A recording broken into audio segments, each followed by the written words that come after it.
तो हाँ जी दोस्तों, कैसे हैं आप? उम्मीद करता हूँ सभी एकदम मस्त होंगे और मस्त ही होना चाहिए भाई साहब। तो फाइनली आज फाइनली वो दिन आ गया जब हम अपने भौकाल वर्सेस 1100 का एक बढ़िया सा रिव्यू करने वाले हैं, जिसमें इस बाइक के बारे में पूरा मैं डिस्कस करूंगा। कैसी बाइक है, ओवरऑल कैसा फील है, स्पेसिफिकेशन भी धीरे धीरे हम लोग थोड़ा थोड़ा बात करेंगे। और फाइनली एक्चुअली मैं बताऊंगा मेरा वर्डिक्ट कि अभी इस 2025 में अगर किसी को वर्सेस 1100 लेना है तो क्या उसको बेनिफिट है, और क्यों इस बार वर्सेस 1100 कंसीडर करनी चाहिए आपको, और क्या क्या इसका कंपटीशन है मार्केट में। तो ओवरऑल हम बात करेंगे। पहले इसको मैं पूरा ओवरव्यू दूंगा आपको, कैसी ये दिखती है, इसमें क्या क्या स्पेसिफिकेशंस है, करंट 1100 में क्या अपग्रेड है। उसके बाद फाइनली हम लोग ये बात करेंगे कि क्यों ये लेनी चाहिए या नहीं लेनी चाहिए, और इसके कॉम्पिटिटर्स जो है मार्केट में उसमें ये कैसे बेटर है। और फाइनली लास्ट में आप बने रहिएगा, मैं बताऊंगा इसका ओवरऑल राइड का एक्सपीरियंस कैसा है, क्या क्या खास बातें जो मुझे अच्छी लगी इसमें, जो कि आपको कंसीडर करने चाहिए और आप कंसीडर करते हो एक नई बाइक लेते टाइम। तो बढ़िया से बने रहिए, जुड़े रहिए, हम चलते हैं इसके ओवरऑल रिव्यू के तरफ। तो बढ़ते हैं अब हम बाइक के फ्रंट लुक की तरफ। तो इसमें ये अगर आप देखेंगे तो ये बढ़िया सा बड़ा सा विंडशील्ड है भाई साहब, जिस पे अपनी चैनल की ब्रांडिंग है, इसी को सब्सक्राइब करना है अपने को। तो एक्चुअली ये आफ्टर मार्केट विंडशील्ड है। इसके साथ जो ओरिजिनल आती है वर्सेस 1100 के साथ इंडिया में, वो थोड़ी सी छोटी आती है। एक्चुअली ये जो मॉडल है आपको अगर मैं दिखाऊं तो ये मॉडल वर्सेस स्टैंडर्ड है। S and SE top spec model आते हैं जो इंडिया में अभी अवेलेबल नहीं है। इंडिया में सिर्फ ये स्टैंडर्ड मॉडल ही सेल होता है। तो आगे बढ़ते हैं। तो देखिए ये हेडलाइट है, ये ट्विन एलईडी सेटअप है भाई, पूरा एलईडी, इसमें इंडिकेटर्स भी एलईडी हैं। और सामने से इसका डिज़ाइन आप देखेंगे ना तो एकदम बढ़िया निंजा H2 के जैसा है। ये देखिए नज़दीक से दिखाता हूँ, एकदम सॉलिड बोल्ड सा डिज़ाइन है इसका, बढ़िया।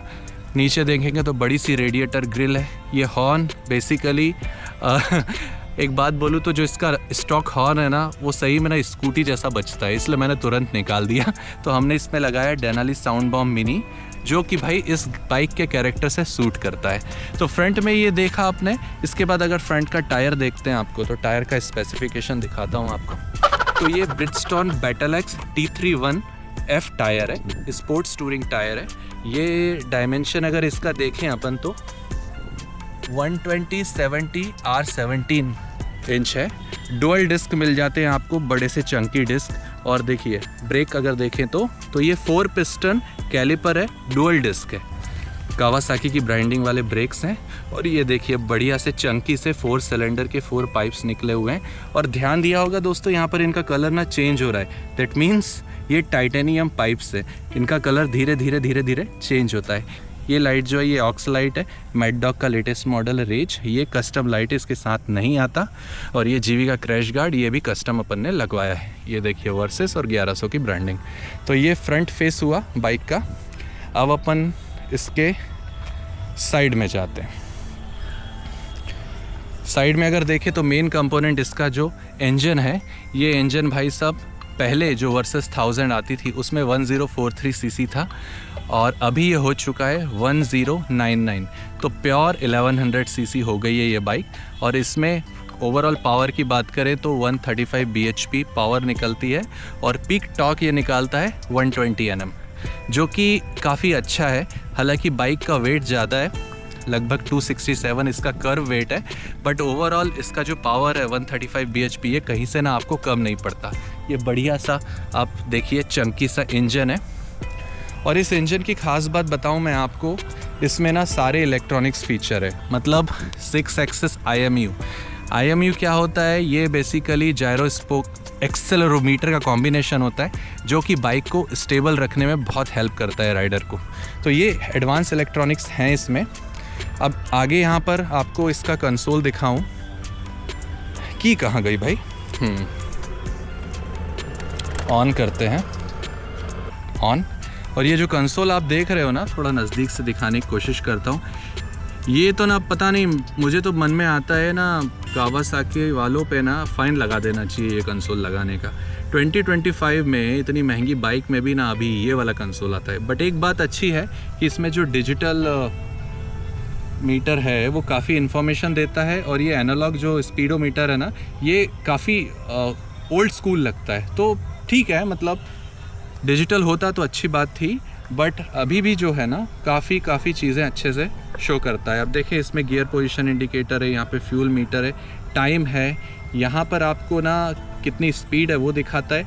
पावर मोड्स हैं इसमें, लो और हाई। तो लो बेसिकली आपको 90% पावर देता है, 75% पावर देता है, जो कि 90 Nm होता है, और फुल पे करेंगे तो टोटल 135 bhp पावर निकालता है। और ये छोटा सा KTRC अगर आपको दिख पा रहा है यहाँ पे, और 1 है, ये बेसिकली एडवांस इलेक्ट्रॉनिक्स मोड है, कावासाकी ट्रैक्शन कंट्रोल मोड, जो कि 1 से लेके 3 तक है, और ऑफ। तो बेसिकली ये आपको हेल्प करता है बारिश में, अगर आपकी बाइक बारिश में चलाते हो और स्किड होती है तो वो आपको बचाता है। ये जो रियर व्हील है, ये रियर व्हील का स्पिन ये मेज़र करता रहता है कंटिन्यू फ्रंट व्हील से, और अगर इसके स्पिन में थोड़ा भी डिफरेंस आता है तो उसको लगता है कि भाई ये स्किड हो रहा है, तो उसको बचाने के लिए आइदर वो पावर कम करता है इंजन की, और वो कम ऐसे होती है कि इसमें एक और इलेक्ट्रॉनिक फीचर है, इलेक्ट्रॉनिक एडजस्टमेंट थ्रॉटल वॉल्व्स है। तो उनकी स्पीड, फ्यूल और एयर की जो स्पीड होती है इंजन में जाने के लिए, वो कंट्रोल करता है, जिससे बाइक ना अपने आप स्लो हो जाती है और बढ़िया से कंट्रोल हो जाती है।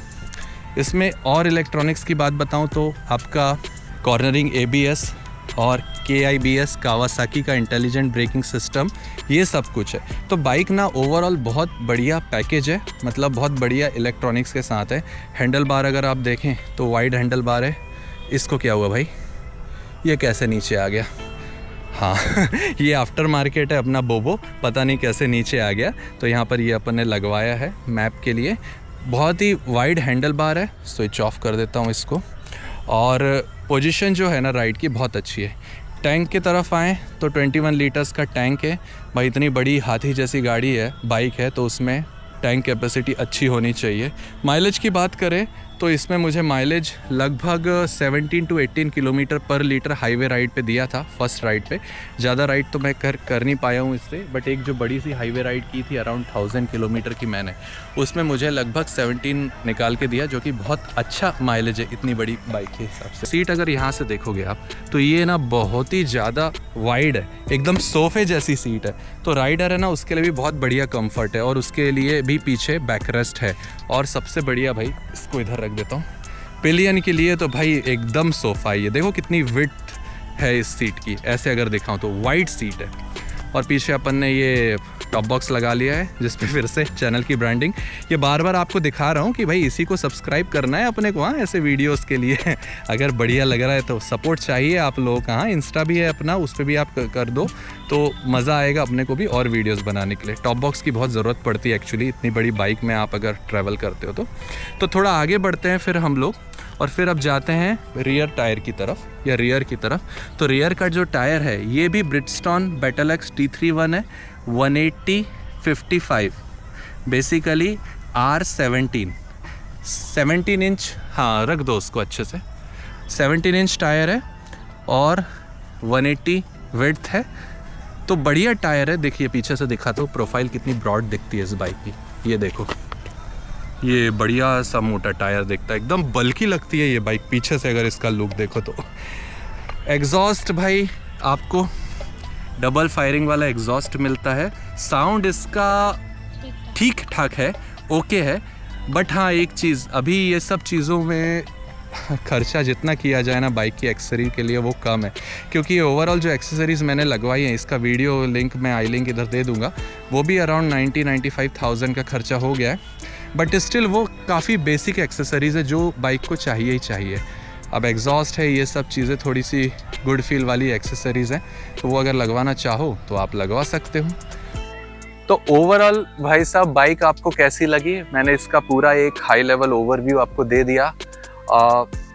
मेरे हिसाब से जितना इन्फॉर्मेशन मुझे इसके बारे में पता था कि भाई कैसी है। देखो, मुझे इसका बेसिकली वर्सेस चॉइस करने के पीछे मेन मोटिव ये था कि मुझे इस पे काफ़ी लॉन्ग रूट और लॉन्ग राइड्स करना था, और पिलियन के साथ, मतलब मोस्टली मेरी वाइफ के साथ, क्योंकि यही मेरा प्लान था। तो इसलिए मैं एक बाइक ऐसी ढूंढ रहा था जो कि काफ़ी कंफर्टेबल हो और लॉन्ग रूट के लिए प्रॉपर हो। अब इसका इनलाइन 4 सिलेंडर इंजन भाई साहब क्या बोलूं, मक्खन है, एकदम मक्खन की तरह चलता है। तो अगर आपको इस टाइप की बाइक जिसमें कंफर्ट मिले, मतलब बढ़िया सी ब्रॉड सीट मिले सोफे जैसी, और साथ में उसमें इतना स्मूथ, बटरी स्मूथ एकदम इनलाइन 4 की बात ही अलग है, आपको पता है इनलाइन 4 से ऊपर कुछ नहीं है, मिले ना तो बेस्ट बाइक है भाई साहब ये। ऑप्शन इसके साथ अगर मैं बोलूँ तो जब मैं देख रहा था तो मुझे F900 BMW GSA वो, और आपका Triumph tiger 900 rally pro, basically GT भी कंसीडर किया था। बट कॉस्ट वाइज भी एक बार देखें ना आप तो ये काफ़ी कॉस्ट इफेक्टिव है। वो दोनों बाइक जो थी ना आपकी वो काफ़ी महंगी जा रही थी। इस एक्स शोरूम प्राइस इसकी 12,90,000 है, और यहाँ पर इंदौर में ये सब कुछ मिला के ऑन रोड ये 15 लाख अराउंड पड़ी, और 1 लाख की जैसे बोलूँ एक्सेसरी, तो 16 लाख में ये बाइक अपनी कंप्लीट हो गई। जबकि मैं BMW की तरफ अगर जाऊँ तो वो लगभग इससे 2 लाख महंगी पड़ रही थी, ट्रायम्फ की तरफ जाऊँ तो वो भी उतना ही महंगी पड़ रही थी। बट एक फिर दिमाग में ये बात आई कि यार इतना पैसा खर्च करना है तो पावर ज़्यादा होना चाहिए, तो ऑब्वियसली इसमें पावर दोनों बाइक से ज़्यादा है, 135 bhp, और सबसे इम्पॉर्टेंट इनलाइन 4। तो आपको एक टूरिंग बाइक में इनलाइन 4 का मज़ा है, मतलब परफेक्ट बाइक है मेरे हिसाब से। तो अब आपके क्या वर्डिक्ट हैं, आपके भी कुछ इस पे कमेंट्स होंगे तो वो मुझे बताइए ताकि और भी लोगों को हेल्प मिले। बट मेरे हिसाब से ये बाइक परफेक्ट है, क्योंकि इसकी विंडशील्ड देखो अगर आप, ये क्या टॉल विंडशील्ड है, तो ना हवा को ना एकदम सर के ऊपर से निकाल देती है, तो ये कंफर्ट है यहाँ पर। हैंडल बार एकदम ब्रॉड है इसका, सीट एकदम इतनी कंफर्टेबल है। हाइट इसकी अगर मैंने हाइट नहीं बताई क्या अभी, हाइट इसकी 820 mm है, तो मुझे अच्छे से बैठते बन जाता है। अभी इस पर बैठ के दिखाऊंगा मैं कैसा होता है, थोड़ा सा टिप्टो होता है लेकिन चलता है वो आराम से, बूट वूट पे आप संभाल सकते हो। Weight is the main factor, 267 kg weight है, जिसके कारण ही ये बाइक थोड़ी सी पीछे हो जाती है सबसे। बट वेट ऐसा है कि जब ये हाईवे पे चलती है तो बड़ी ही जम के चिपक के चलती है, तो वहाँ वेट की ज़रूरत पड़ती है आपको, और थोड़ा सा हैंडलिंग में आगे पीछे में थोड़ा सा मुश्किल होती है, ये आई एडमिट, वो एक चैलेंज है इसका। लेकिन जब ये चलना चालू करती है ना तो बहुत ही बैलेंस्ड बाइक है भाई साहब, बहुत ही परफेक्टली बैलेंस्ड बाइक है। आप ऐसा ना उसको बढ़िया से ऐसा लीन कर सकते हो, ऐसे कोई तकलीफ नहीं होती इसको, बहुत ही कंट्रोल में रहती है, और स्पीड तो है ही भाई, इनलाइन 4 है तो उस हिसाब से मेरे लिए परफेक्ट बाइक थी, मुझे बहुत अच्छी लगी। आपके क्या कमेंट्स हैं वो आप बताइए मुझे। तो चलते हैं अब बाइक पे बैठते हैं, और इसका राइडिंग एक्सपीरियंस कैसा रहता है वो आपको मैं दिखाता हूँ कि कितनी स्मूथ है ये बाइक। एक चीज़ है थोड़ी देर में आपको बताने वाला हूँ जो कि बहुत ही खास लगी इस बाइक के बारे में, तो बढ़िया से बैठते हैं बाइक पे और आगे की बातें उसी पे करते हैं। एक खास बात मैं दिखाने वाला था, देखो अभी 3rd, 4th, 5th, 6th gear है, बाइक का आरपीएम है 1000, 6th gear 1000 RPM, 27 kilometre per hour की स्पीड पे ये बाइक चल रही है। भाई इससे ज़्यादा ट्रैक्टेबल इंजन आपको कहाँ मिलेगा। टर्न ले पा रहा हूँ मैं, मतलब इतने इस हाई गियर में बाकी बाइक्स तो बंद ही हो जाती हैं, बट इसका इंजन ट्रैक्टेबल है। इससे बेनिफिट ये है कि आप सिटी में इसको बड़े अच्छे से चला सकते हो। और 6th गियर पे ही पुल देखो इस बाइक का, ये बात तो ये है खास बात भाई साहब इसके इंजन की। ये इंजन बड़ा रिलैक्स्ड इंजन है, मतलब ऐसे तकलीफ़ नहीं होती हाईवे पे इसको चलाने में, ऐसा स्ट्रेसफुल फील नहीं होता है। इसके 5th और 6th गियर लॉन्गर गियर हैं बेसिकली, जिससे आपको ना बहुत ही स्ट्रेस फ्री इंजन मिलता है, कंफर्टेबल चलती। Still it is in 6th gear. अभी ब्रेकर आया तो मुझे डाउन करना पड़ रहा है, और वो भी मैंने 4th तक ही डाउन किया है, उससे ज़्यादा डाउन नहीं किया। ये एक ख़ास बात मुझे पसंद आई इस इंजन की, इसलिए मैंने बेसिकली ये परचेज़ किया। क्रूज़ कंट्रोल भी है इसमें, यहाँ पर ये बटन है, बट क्रूज़ कंट्रोल का वीडियो डेडिकेटेड मैं अलग से बनाऊँगा। आप कमेंट करिए अगर आपको वीडियो वो चाहिए तो क्रूज़ कंट्रोल पे अपन एक वीडियो बनाएंगे डेडिकेटेडली। और इसके बारे में जो मैंने आपको बताया, high power, low power, traction control, 3 level and off, इन सब पे डेडिकेटेड वीडियो आपको अगर चाहिए तो बताइए, मैं वो भी बनाऊंगा। बाकी भाई साहब बाइक एक नंबर है, मज़ेदार बाइक है, मुझे तो बहुत ही पसंद आई। आप लोगों के क्या कमेंट्स हैं इस पे। देखो लुक्स मुझे तो बहुत पसंद है, और वो सब्जेक्टिव होता है, तो आपको हो सके अच्छा ना लगे, क्योंकि ये बाइक इंजन कंटेन करती है एक स्पोर्ट्स बाइक का, मतलब इस बाइक में एक स्पोर्ट्स बाइक का इंजन लगा हुआ है, लेकिन इसके एर्गोनॉमिक्स एक टूरिंग बाइक के। तो एक तरीके से बोला जाए it is giving you benefit of both worlds, मतलब adventure touring plus sports bike का इंजन। मुझे तो ये कॉम्बिनेशन बहुत सही लगा भाई साहब, इसीलिए मैंने ऑप्ट किया। और अगर आप चाह रहे हो कि भाई कोई 1000 सीसी की बाइक लूँ जो कि स्पोर्ट्स बाइक जैसे चले, भूम भाम करती हुई, एकदम हाई एक्सेलरेशन, हाई BHP, तो ये बाइक नहीं है आपके लिए। उसके लिए आप जा सकते हैं ZX 10R की तरफ या तो फिर ZX 6R की तरफ। लेकिन ये बाइक जो है बहुत ही रिलैक्स्ड मैनर में राइड करने के लिए है। आपको 6th गियर में बढ़िया सा पुल देगी और सिटी में भी बार बार गियर चेंज करने की ज़रूरत नहीं है, और कंफर्टेबल तो एक नंबर है। तो पावर प्लस कंफर्ट दोनों का कॉम्बिनेशन है ये बाइक, मुझे तो बहुत बढ़िया लगी। तो मेरी तरफ से ये भाई इसका पूरा एक रिव्यू है। आप बताइए आपके क्या और हाँ, कमेंट्स हैं इस चैनल पे? जरूर सब्सक्राइब कर लीजिए, आपके सपोर्ट की बहुत ज़रूरत है क्योंकि वो हमें देता है मोटिवेशन। थम्स अप दीजिए और कमेंट ज़रूर छोड़िए ताकि यूट्यूब एल्गोरिथम के लगे कि ये कंटेंट इंटरेस्टिंग है और इंगेजिंग है, ताकि वो और लोगों को प्रमोट करेगा।